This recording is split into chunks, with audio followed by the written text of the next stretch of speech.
Previously on Coruscant Nights. What was on Connie's mind was the battle. And now she's trying to remember how she got to the mess hall from the tree. And she can't. Which is something that happens far too often for her this past week. But she sits down and she looks around at all the different people. And she's just trying to remember if she's met them. And if she knows their names. Because she sees the clone troopers and she's just like, that one's Shop and that one's Feather. No. No, they're not. Those guys are from the 332nd, and this is definitely the 280th. And then she gets their names. After a lot of, frustration, she's just like, Ace and Snakes. And that's part of the war. She meets all these people, and she never knows if she's going to see them again. Now she's trying to figure out if Shop and Feather are even still alive. You begin to hear voices coming around from the next corner. More clones. And you see a clone trooper walk out and then turn around and you hear him talk. You see on his shoulder he's got one of those pauldrons, a shoulder pad that shows that he's a ranking clone trooper. An orange pauldron? I think it's gray. Oh, okay. And he says, Ace, get a squadron together. Take the Z-95s from Hangar Bay Dawn. Take Snakes with you. Gonna need you to go after the Jedi Knights that left earlier today, Connie and Iani. Find out where they're going. Alternative orders may come down from the 501st, so keep your comms open. Yes, sir. And the sound of boot steps moving away.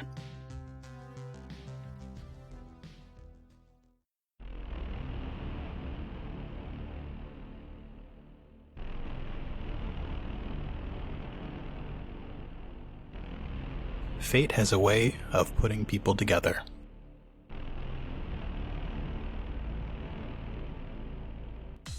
Welcome to another episode of Coruscant Nights.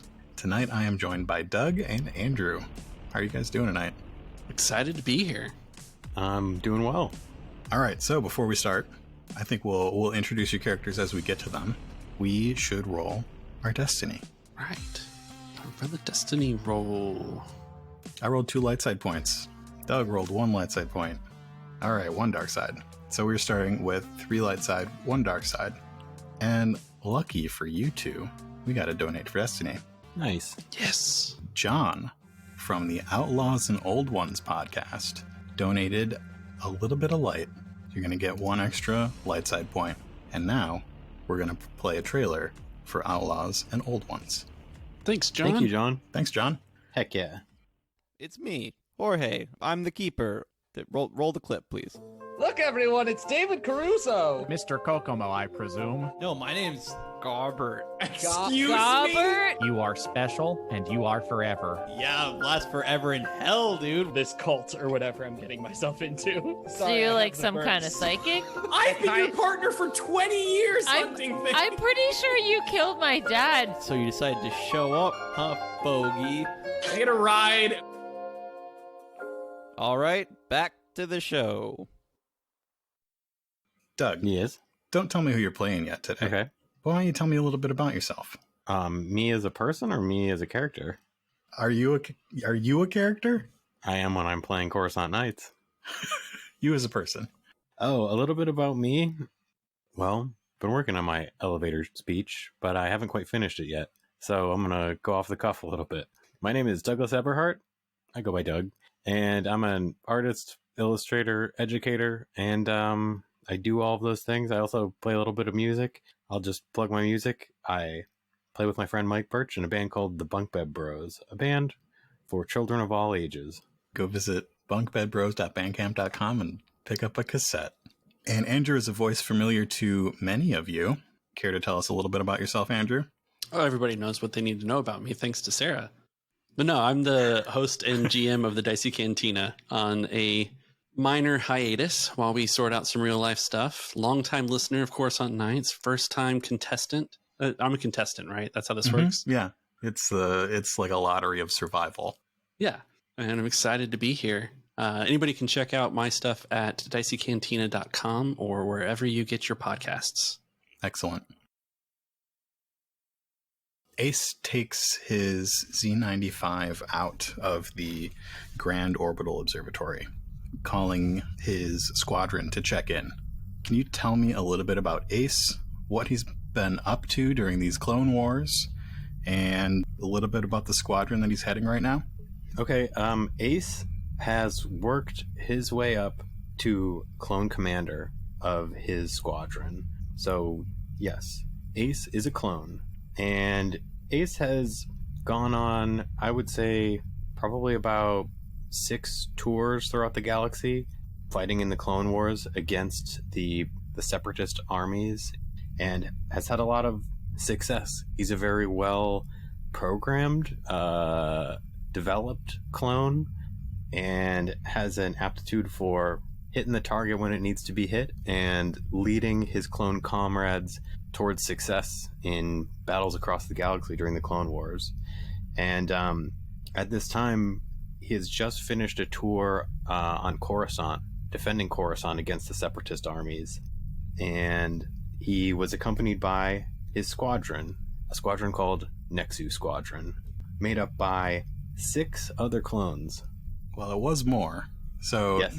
Nexus Squadron was 12 clones, and now there are very few of these. We've got 7 clones, right? Very few of these 7 clones were in the original Nexus Squadron. The Battle of Coruscant took its toll on a lot of the clone navy, and Nexus Squadron was no exception. So right now, of the original squadron, we've just got Ace and Snakes. Yeah, so the original squadron, the only ones left of the 12 are Ace and Snakes. So the group of Z95s leave the Grand Orbital Observatory. A short while ago, orders came in from the top. They were to execute a particular order known as Order 66. Ace's commanding officer gave him orders and told him to leave his comms open in case things changed. Because the way things are right now, the Republic is in a state of change.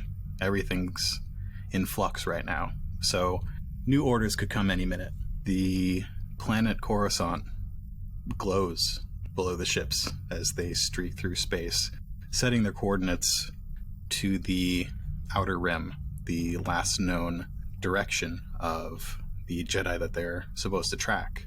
And there's a chime on Ace's dashboard. This is Commander Ace. Who do I have the pleasure of speaking to? Commander Ace, this is CT-42173. We've got a change of orders for you. You're headed to Mimban. There's a Jedi there known as Lee Vol. We need you to execute Order 66. Sending over all relevant information to your ship's computers. Copy. Over. And Ace closes the channel. I think Ace is in his Z95, and Ace has kind of like a clean-shaven head, a very average-looking clone. You would have a difficult time picking up Ace in a lineup.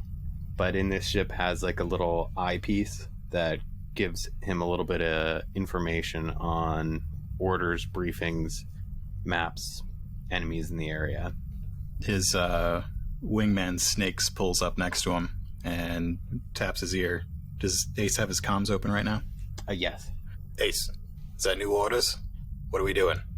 Snakes, give your old commander a moment to review the data, and I'll pass it along to you. And Ace is going to look at this info.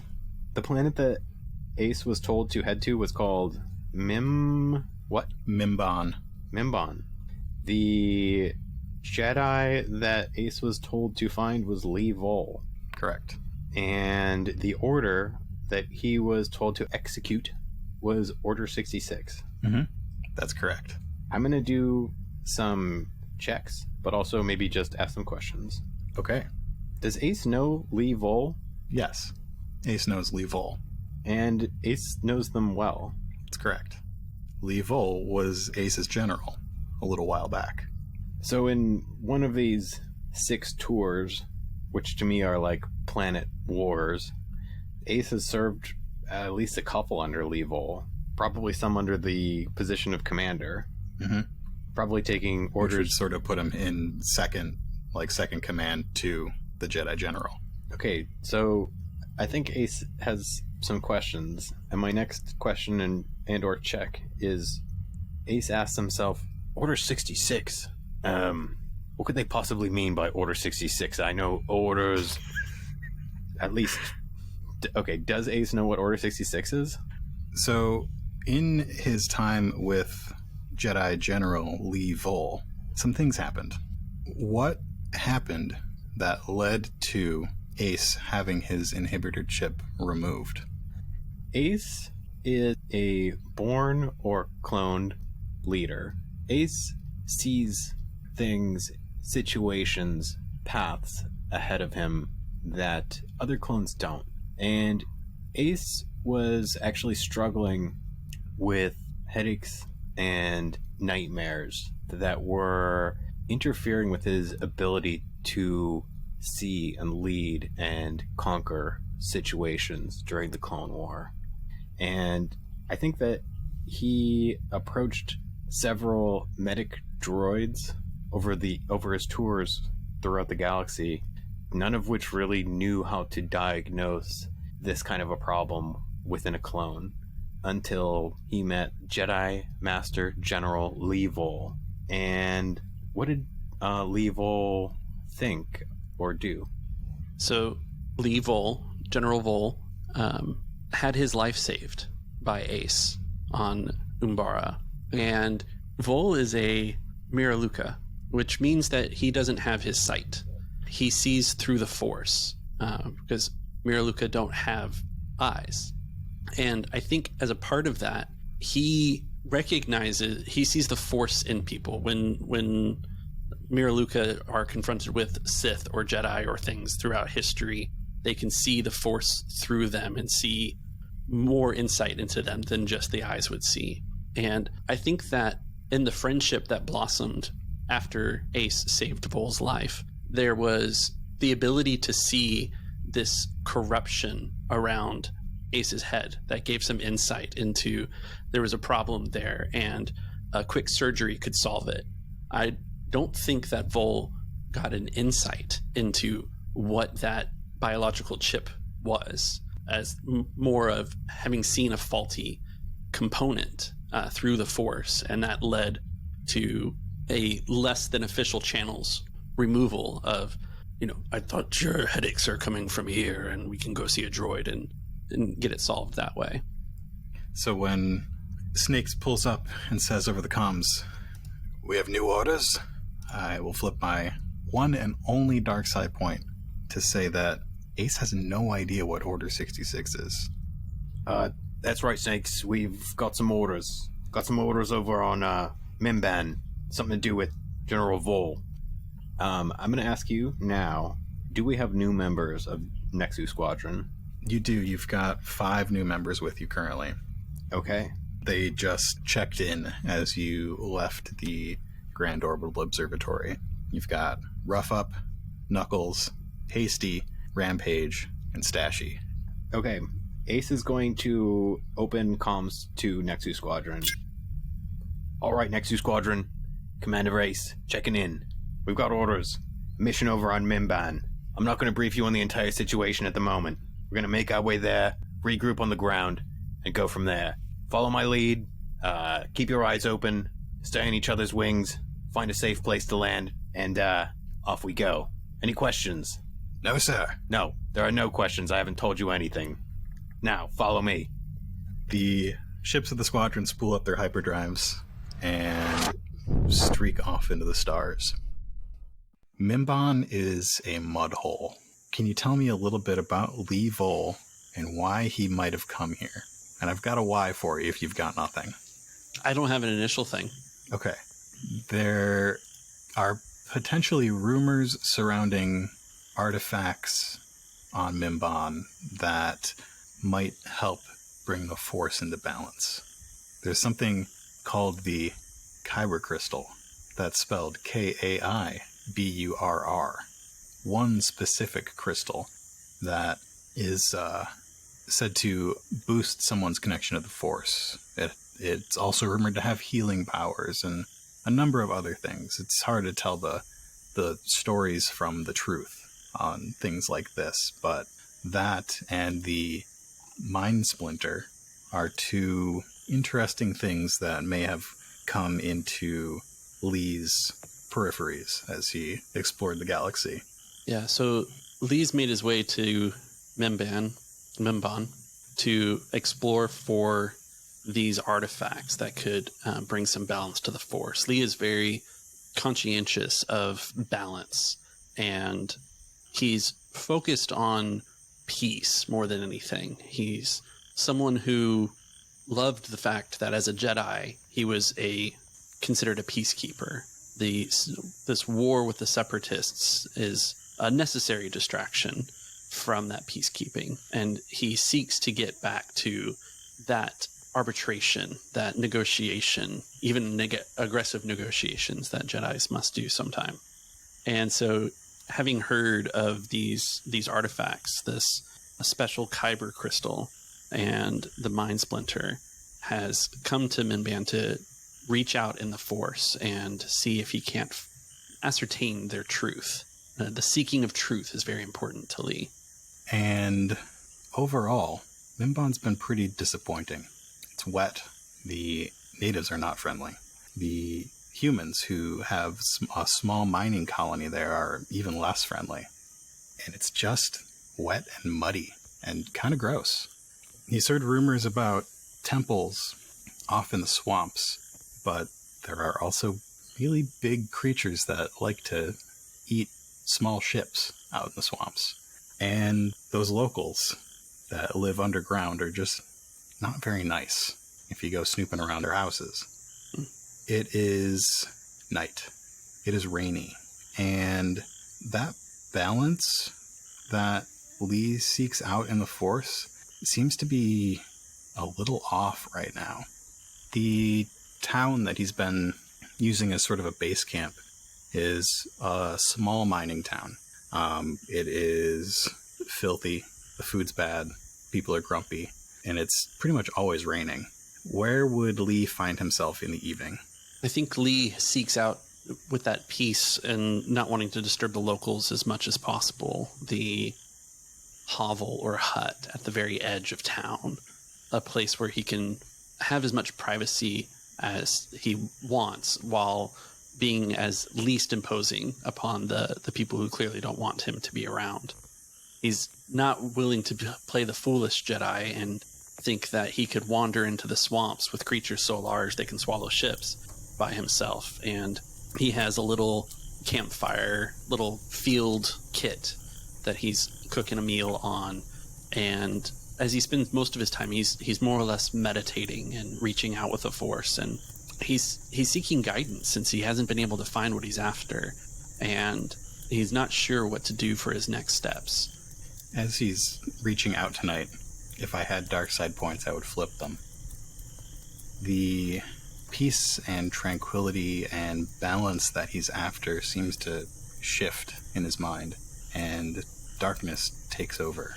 He feels a lot of the light going out of the universe. What is the Force like to Lee, who visualizes his world with the Force? And what is it like when it all dims? I think Lee even stumbles and falls and knocks over the small cookware that he has as he's more or less being confronted with the idea of being blinded. You know, the Force is sight, and it's the way to explore the world, and lights that he's familiar with are extinguished. It's becoming darker. He's confronted for the first time with the idea of being sightless, of what beings who have eyes and don't see through the Force must go through as they lose that sense. I think his head is swimming, and he's very off kilter. As he attempts to regain his composure, is there maybe somebody in town that he's renting this place from? Somebody who's been a little friendly to him? Yeah, I think there's a shop owner. You know, credits speak more than persuasion in a small mining town, and he befriended a local shopkeeper, a tavern owner, who had this shed kind of out back that he's holed up with. Yes, this Ithorian, Stemoralatom, she heard the noise as Lee stumbled and she came back. She was back in her garden growing what counts as produce here on Mimban, sort of rooty potato kind of things.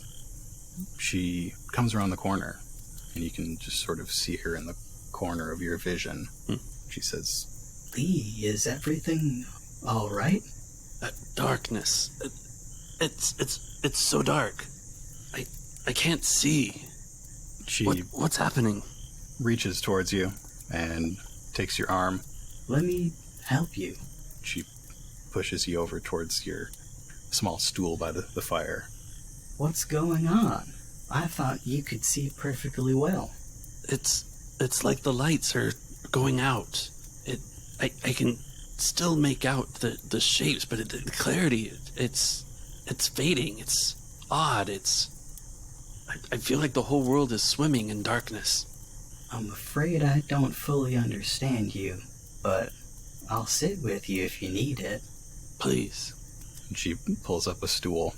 And Lee kind of reaches out and almost in a childlike way grabs forearm and bicep of his companion here and holds on. And she pats your hand. Thank you. Meanwhile, in the sky, let's get an astrogation check. Oh no. What's the difficulty? I'm going to make it hard. Yikes. Let me think for a moment. I want to boost for... What part of the galaxy is this? That Mimban is? Mimban is the expansion region. So is it really far away? It's between the inner rim and the outer mid-rim. I want to boost because Ace and Snakes have been in this region before. Have you named a planet in the expansion regions? Yeah. Yeah, we fought on... I'm not even looking at a map. We've fought on... is it Felocia? I honestly don't see any places that I recognize. Darn it. I was just shooting that in the dark. Felucia is... I don't think it is, but... Wikipedia first entry in the history of the expansion region. The Mud Jumpers of the 224th Division of the Grand Army of the Republic fought separatist forces in the expansion world region of Mimban. Mm-hmm. I want to say... Felucia's outer rim. Okay, I wanted to say for narrative, we have not been... Really can't think of a good reason for a boost. Well, we have how many light side tokens? You've got 5 light side I'm going to points. flip one because narratively you should have one. I'm going to upgrade one of my green to a yellow. And you said it's going to be hard, Okay. which is 4 purple. 3. Great. Love it. What I get?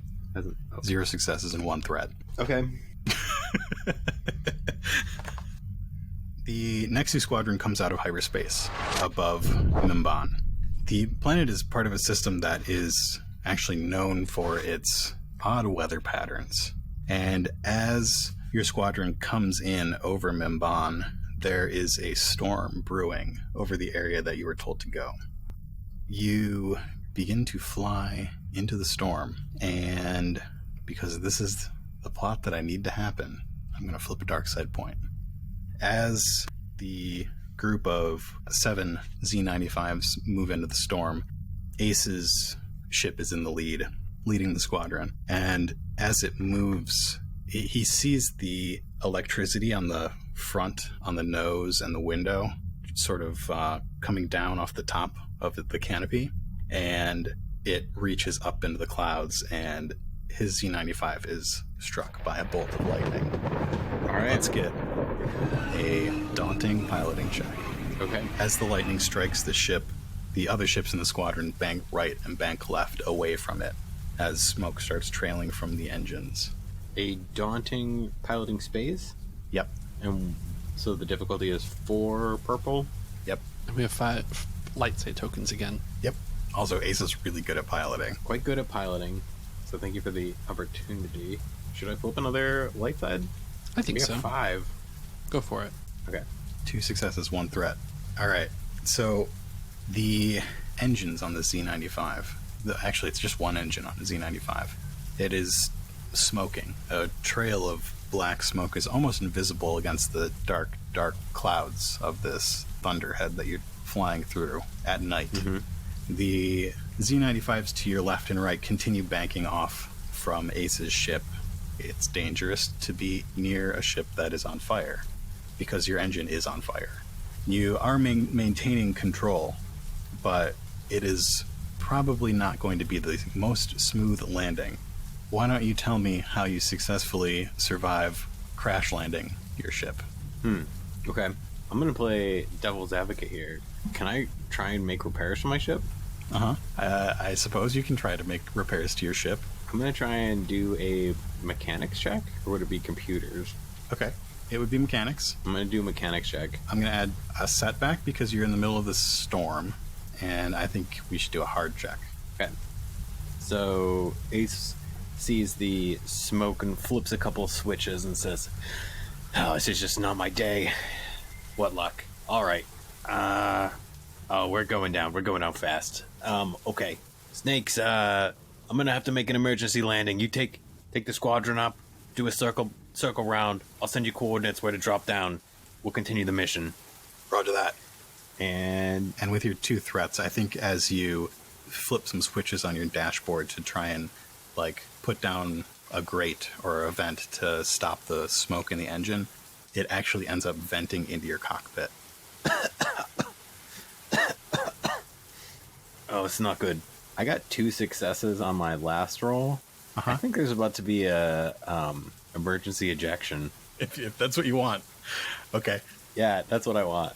Great. The cockpit fills with smoke, and Ace can hardly see or breathe. He pulls down a ventilating mask and attaches it to his face. Starts to try and find a way to put this ship down, but can hardly see the controls in front of him. I think that the final resort is to break a small plate of Duraglass and pull a plunger. The top of his Z-95 pulls back and shoots his seat into the air, into the rain, and he's instantly soaked with whatever this liquid is. And I think probably in the Star Wars universe, are there parachutes, or does it just probably have like a little jet propulsion system? This is the Coruscant Nights universe. It's got a parachute. Okay. So a parachute deploys, and it might have some little psh, psh to steady it, little repulsors coming out of the sides to make sure you're not like swinging back and forth. But I think there probably is quite a bit of swinging back and forth in the turbulence of this storm. Yeah, in the wind and the rain.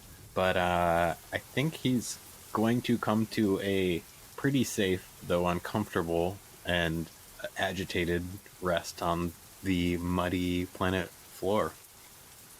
Some time went by with Lee and Stamralatom. At some point, she patted you on the arm and had to go back inside, and shortly after, the rain started. As Lee packs up to head inside his little makeshift hovel, gazing up to the sky, he sees, in the way that he sees, a burning streak through the clouds, something that he would recognize from his time in war as a ship crashing. He sees the small parachute, the familiar markings of Republic Navy, and watches as somebody lands in the swampy forest a few miles outside of town. As Ace was coming down, he could see the lights from a small town off to the east and was able to recognize that he landed a couple miles from it. What would Lee do? I think since Lee kind of recognizes the... Wait, you might not. As a Miraluka, that's like a thing, is that flat surfaces are going to be real hard to read. That's true. But maybe design-wise, the fact that there is a parachute at all might point it to being Republic rather than Separatist, who would just let it blow up. I kind of keyed off the fact that Ace and Lee have a history. I think if you're cool with it, the force signature of Ace is one of familiarity to it. Mm-hmm. So I think more than recognizing the markings of the ship or the parachute, it was that it's the recognition of a friend in a difficult time. And I think Lee hastily grabs his survival pack, his just little backpack that he's taken with him of just a few of the survival necessities, make sure his lightsaber is clipped to his belt, and heads off in a run in the direction that he saw Ace come down. Running in the swamp at night in the middle of a storm is kind of difficult.